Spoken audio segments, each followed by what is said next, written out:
I've been working in wildfire for 40 years. I've never seen a fire move like this fire moved. We could be fighting that fire a month from now, so it's going to be a lot of work to put out that fire.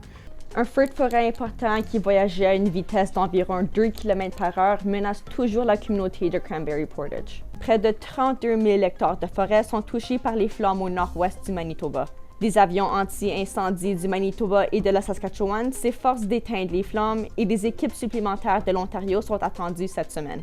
Le premier ministre Wab Kinew rendra visite aujourd'hui aux personnes évacuées à Le Pas et à Flin Flon. Let's go, go, go, go! Parlant toujours d'incendie, très tôt samedi matin, un feu s'est déclenché dans le garage d'une famille franco-manitobaine à Saint-Boniface. Une quinzaine de pompiers équipés de 7 véhicules sont arrivés sur place à 4 heures du matin.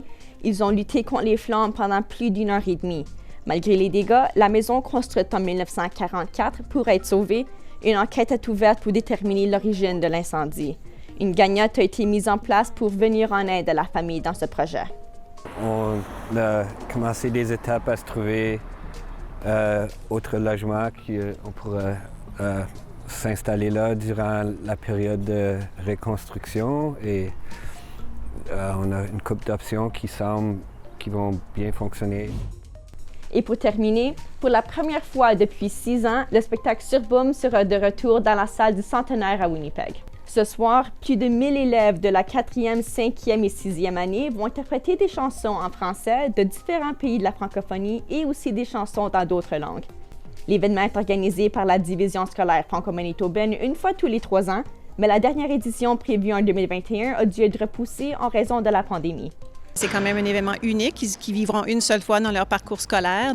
Et on est aussi dans la plus belle salle de spectacle du Manitoba. Donc, c'est vraiment une chance qu'ils ont d'être sur cette belle scène où on voit la symphonie, l'opéra et d'autres grands spectacles.